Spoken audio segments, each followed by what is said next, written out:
It's time for the Northwoods Cooking Show.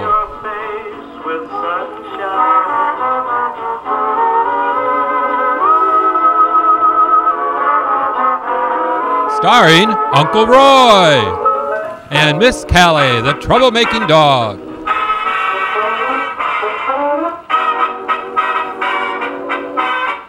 Hello and welcome to the Northwoods Cooking Show. I'm your host, Uncle Roy, and welcome back to my kitchen. It's been a while since I've done a new episode, and I'm getting back into the swing again, slowly but surely. So as you can tell, it's a little Christmassy around here, because I'm doing my first show now here, and it's the middle of December. So hopefully I'll have this show aired for just before Christmas. So if you need tons of my recipes, you can always go on YouTube and look up the Northwoods Cooking Show. And you'll find every episode that I've done since day one. So there's like 6.5 years of episodes on there. And you can just click through the videos and look up my different Christmas ones. I got just tons and tons of recipes for Christmas from all around the world, from different areas, different sources, and all the top favorites, plus some real different ones. And so today we're going to be making some traditional Christmas cookies, a sugar cookie, but this is going to be a very simple drop sugar cookie, and then we can just take and frost and sprinkle it rather than cut out and get into minute detail, which a lot of people don't have time to do. So we can still do a nice Christmas cookie with the sprinkles decorations that are going to be simple and easy to make. Now this is going to be a drop cookie, and it's a cream cheese cookie. So it's going to be really good and very moist. It's not going to be a hard as dry rock type cookie. So first of all, we're going to take and put in our dry ingredients. Remember now, we always do this separately because we want to make sure that our dry ingredients are thoroughly blended when we mix those into our wet ingredients. That way we don't get any lumps, etc. So I'm going to have my bowl here. And we're going to be needing 2.5 cups of flour. And always remember too, you want to get a knife and level these off. Because even the slightest amount I've said before of ingredient can make or break your cookie. And you don't want to have bad cookies at Christmas time especially. So I got 1 and 2.5 cups of flour. There's my 2.5. And just level that off, very simple. Because even an extra teaspoon of flour will make them dry and hard. And so then we're going to put in a 1/2 teaspoon of baking soda and level that off. And remember too now, if you haven't used your baking soda in a long time, just stir that up and that'll make it lighter and fluffier. If it sits on the shelf for a long time, it gets inactive, a little stagnant, you know, so you just want to freshen that up. Then we want to put in a teaspoon of baking powder, and the same way with this, you want to stir it up because you don't know how long it's been sitting there. And I don't worry too much because I do a lot of baking, but still, if you haven't done it in a while, it's good just to freshen that up. And that was a teaspoon. And then we're going to need a 1/2 teaspoon of the kosher salt. And it's true, kosher salt is shaved. Iodized salt is ground up, so you get more iodized salt. So measurement for measurement, a kosher salt is lighter in sodium than regular iodized salt. Plus, the kosher salt makes everything much lighter and fluffier. Not that the iodized won't, but the kosher salt makes it even more so. Okay, so then we have these dry ingredients, and I just take a little whisk and just mix these up. And you want to get this thoroughly. What this does is helps get rid of the lumps if you might have in your flour or in your baking soda or salt, whatever. And it makes them all evenly distributed so that when we add these to our wet ingredients, they're going to be evenly distributed in the cookie dough, so you don't bite into like a big chunk of soda, you know, how that goes. I remember that when I was a kid. Okay, then we're going to do our wet ingredients. And for this, I have 1 8-ounce package of cream cheese. And I just put this in the microwave for about 30 seconds or so, because I want to soften it up. You don't want to melt it, you just want to soften it so it isn't so hard to mix. And then that way it'll be fluffier too when we do mix it. And then I need a 1/2 cup of butter. And this is, we want to soften this up too. So with the butter, I'm just going to put this in for like about 30 seconds. This is low wattage. And so high wattage, it's 20 seconds. Because we don't want to melt it, we just want to soften it up. And we can put this right into our bowl.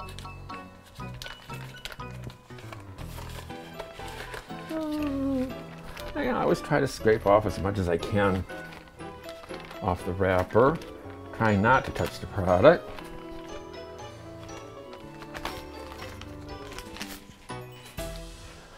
Okay, then we're going to beat this together for about 30 seconds.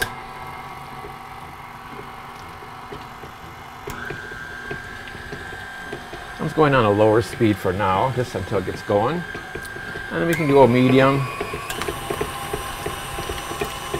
We just want to incorporate those two together just to break them up. Okay, and then we're going to be adding 1.5 cups of white sugar. Now, if you're diabetic like I am, and you want to cut back on your sugar, you can use all Splenda, but I find it that the Splenda by itself makes your product a little hard and chemical, because it's a chemical sugar, you know, chemical product, and it makes them really hard. So if you want to do like half sugar and half Splenda, that's perfectly fine, and would be a nice lower sugar reduction for your cookie.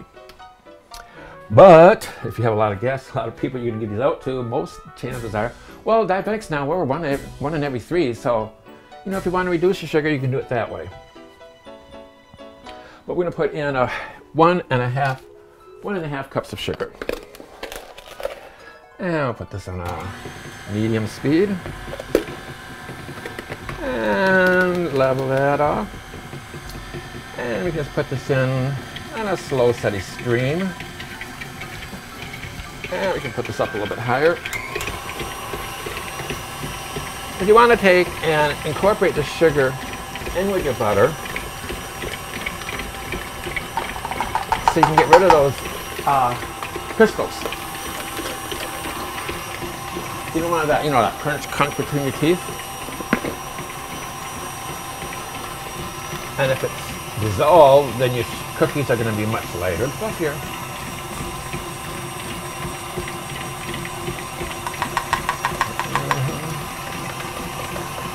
And now this should go at least 3 to 4 minutes. You want it light and fluffy. So we'll be right back. Okay, now that's light and fluffy. It's really fluffed up, a lot of volume to it. And we'll just take off this beater because we're not going to mix anymore. Now, halfway through this too, make sure you stop and scrape the bowl, the sides and edges and bottom of the bowl, and then continue whipping it up until it's light and fluffy. This is like almost like whipped butter, which it is, basically. You want it nice and fluffy. And that's going to add lots of volume and texture to your cookies. And now we can put in our dry ingredients. And I'm doing this all at once. And you're thinking, all at once? Don't you go a little bit at a time? No, because we're not gonna mix this in with the mixer anymore. Like I said, we're done with that. This part gets mixed in by hand. And the best thing to do is use a wooden spoon, because if you have a plastic handled spatula, you're going to break it. Because this is a lot of pressure on that dough when you start mixing the dough. And you just want to mix it until you get all incorporated. And then you can stop. Now I have this spatula instead of a wooden spoon because this is a heavy duty wooden handled spatula. So I'm okay with it, using this. But most spatulas that you have, you know, a plastic handle and they're real flimsy. because this is going to have a lot of pressure behind it when you mix it by hand. And it'll break the handle right away. Now you can see now it's starting to gather up here, starting to get into almost one ball. Because you want to make sure you get the bottom of the bowl, because all your flour and stuff is going to be down on that bottom. You want to make sure you get it all put in together. And then as soon as it's all sticking together, comes apart from the sides of the bowl, we're all done here. All right.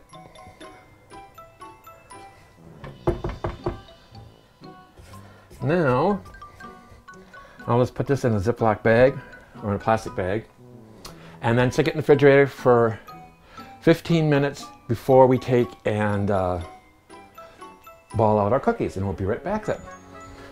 Okay, now, due to technical difficulties, the sound didn't come across my last two little clips here, so I have to explain this to you. We already put the dough in the refrigerator, but I forgot to add, when this is light and fluffy, the cream mixture, put in 1 egg and 1 teaspoon vanilla. Then mix that up. Then add your dry ingredients and mix that by hand. And you want to use a wooden spoon because it'll break on you. Now I had a spatula, but it was a heavy duty, thick handled one. So it's not going to break on you. And we just let that chill for 15 minutes. And then I scoop out my cookies using my little cookie scooper. And these make perfect little balls. And what you do is scoop them out. I put them on parchment paper, like this. And you put them about 2 inches apart. Now what you want to do is, after you scoop it out, just then pick them up and roll them into balls and put them down. Or you can just take and just put them directly onto the parchment paper without having to roll them up. It depends on your preference. This is what it looks like when you roll them. As you can see, they got the nice rounded edges. And when you don't roll them, they're just a little irregular around the edge, but not bad. I mean, it looks just about the same. The other ones are just perfectly smooth, if you want to get a showmanship type cookie. But they both work out just fine. And then we bake them in a 350-degree oven for 10 to 12 minutes, making sure that you check after 10 minutes. Then you can go on to the 12 if they need it longer. Because once you go past that time, you can't go back. You can't unbake them. So you don't want to over bake them. Then we let them cool cool for 2 minutes, 1 to 2 minutes on the sheet, cookie sheet. Then you transfer them over here to your wire rack to cool completely. Then we can take and frost these. Now we're going to do the frosting. And for this, I need a 1/4 cup of butter. And we want to soften this up, so let's just whip this up for about 30 seconds or so. Again, if it's just straight out of the refrigerator, throw it in the microwave for about 30 seconds and that'll soften it up. And we're going to be needing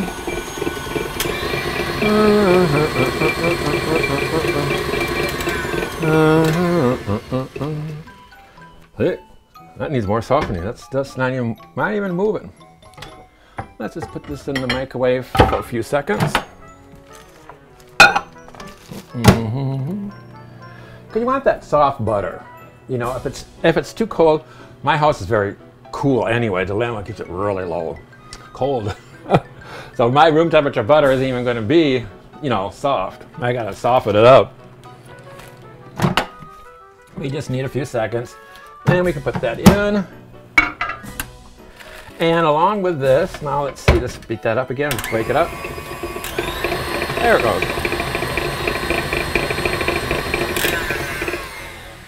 There we go, that's broken up and nice and smooth. For this, we're going to be adding 2½ cups of powdered sugar. Well, let's take and scoop this out right in the bag. And now this way, I can just scrape it off on the inside of the bag without having to get my spatula. It just saves a little cleanup time.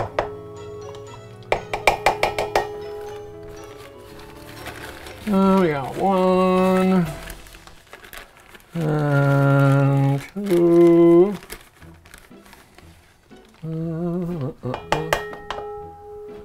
And a half.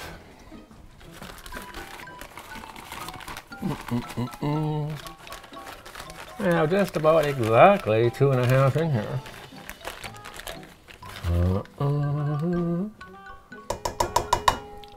Any little crumbs? Oh, crumbs. That's one thing I miss with Callie being around. Every time there are crumbs on the floor, she clean it up for me. Oh, I miss her so much. Yeah. So now we put that in along with about 2 to 4 tablespoons of milk and about a half teaspoon of vanilla. But I'm going to put in a half teaspoon of almond instead, because vanilla itself, if you don't have to clear the dark vanilla, it's going to darken up your frosting, so it's not going to be as pure white as what you want it to be, which I do. So I'm using the almond because that's a clear flavoring. This is the half teaspoon. And then we need like 2 to 4 tablespoons of milk. And that's just until we get the right consistency for spreading. So be careful with your milk now, because if you put in too much, it's going to get too thin on you and make you out of powdered sugar like we just finished. So you want to be careful not to run out and make it too soupy. Like I said, you can always add more, you just can't take it back out. Now it's a little thick, you can tell just by the sound of it. We'll just put a little dash in there. And let's put that up a little bit more higher there. I'm going to whip it.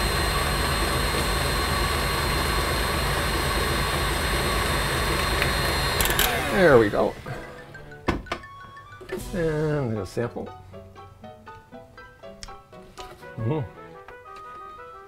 I like that flavoring. With the almond in there, it gives it different than vanilla. Vanilla's good too, don't get me wrong. But I just want to keep the color white. And we can go about frosting. Now I just scoop up some frosting and just, you know, frost your cookies. The thing about this now is that when you frost your cookies, I mean, this doesn't have to be perfect unless you want it to be, but you know how much time you want to spend on it. But then we're going to take and just do our sprinkles.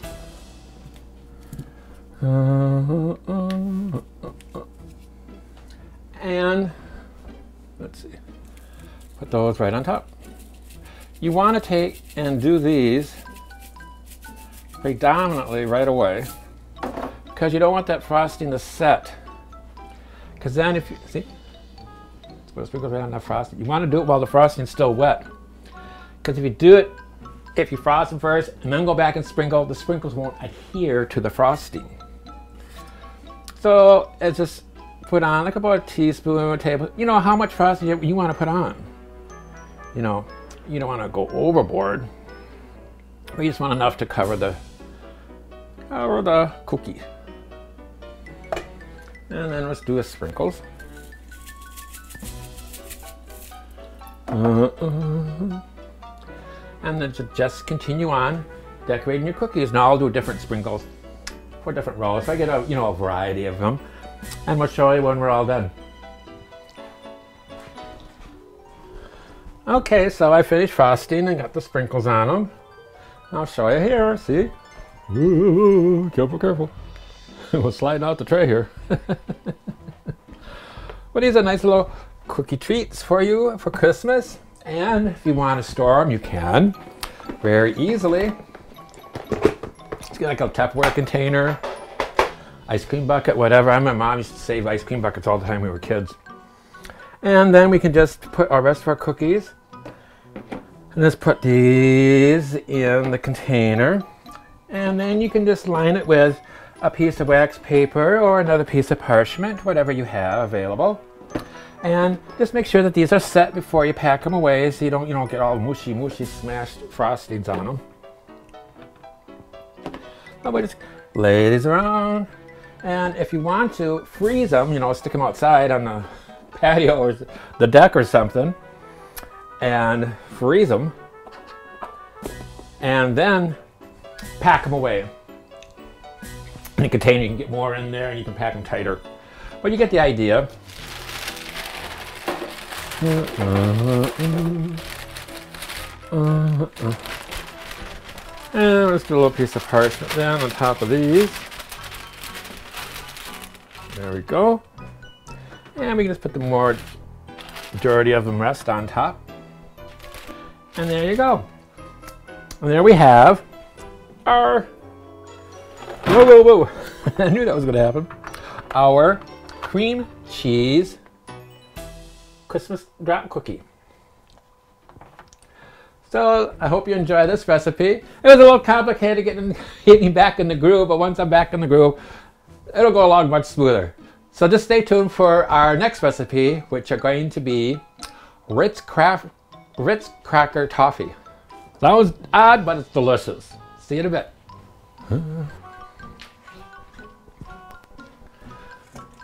Okay, so now let's start off with our next recipe. And this is going to be Ritz Toffee.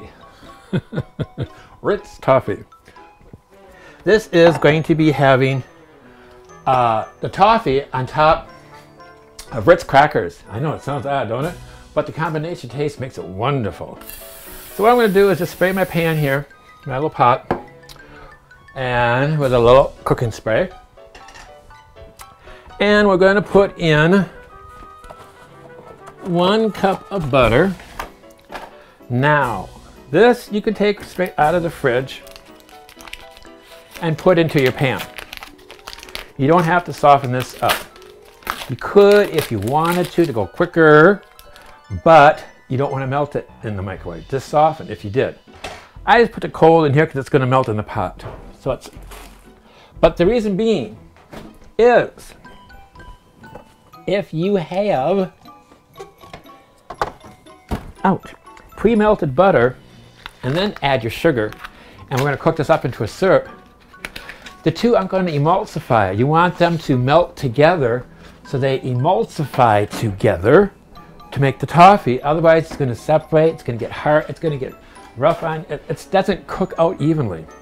See, what I do then is just put the cold butter right directly into the pot, and then we're going to put 1 cup of white sugar, not brown, the white sugar. I know caramel you use brown sugar, right? Well, traditionally you didn't. You'd brown your own white sugar. And let's see, I also need a ½ teaspoon of salt. I always use that, kosher salt. So I got that same tune for it. And then we need 1 cup of white sugar. So those are melting together now. And get the wooden spoon out. This one you definitely want a wooden spoon because you don't want to melt the plastic in there, you know, or the rubber. Because you want this to bring up to the hard crack stage, about 305, 310. And we're going to let this melt together. And when this comes to a boil, then we're going to let it boil for 7 to 9 minutes, which is your hard crack. So you can test it with a thermometer if you want. So just to be on the safe side, I'm going to go at least 305. So then when that gets, as this is cooking, we can get the pan ready. Now for this, we just use our cookie sheet, baking sheet. Now you can use the old ones, the brown, dark ones, whatever, because we're not baking in this. You want the sides though to hold the syrup together. And we're going to foil line this.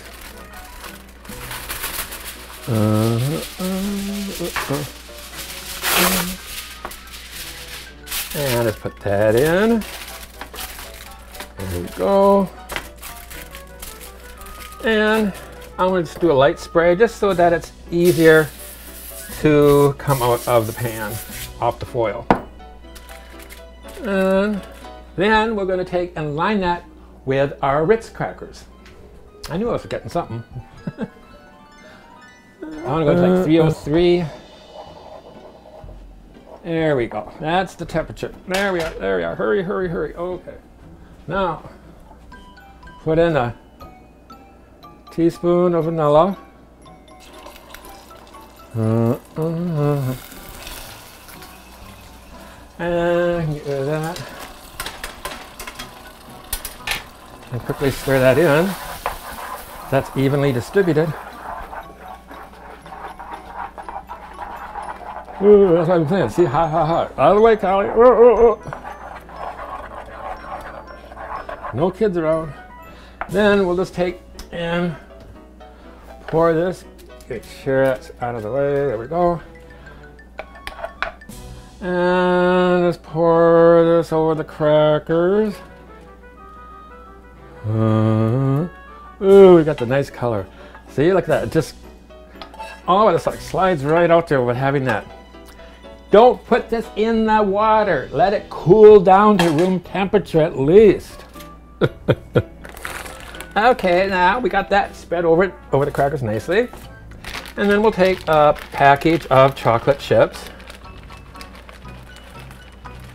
Now, I'm using like half a package, so like the smaller bag, like a 6-ounce bag of chocolate chips. Okay, I got half a package here. This is the big one. Now, just take, you can use your fingers, just don't go down deep and touch everything. You don't want to burn yourself. But just spread the chocolates like that, loosely, just so that they're not bunched up on top of each other. And let that sit for about 5 minutes. Then we'll take spatula, whatever, and then we can spread them out because they'll be melted, and then we just let that harden to room temperature, and we're done. And that'll be our Ritz Toffee. So enjoy. And we'll come back to this when this is cooled off in 5 minutes. Okay, now just sat for 5 minutes or so. Now let's see. Just smooths right over. If you want to make it more Christmassy, you can take and put your sprinkles on top of this milk chocolate. Crushed up peppermint candy would be nice. Different colored sprinkles, Christmas sprinkles, etc. That would be nice too. Or you could just do crushed up nuts, walnuts, peanuts, etc.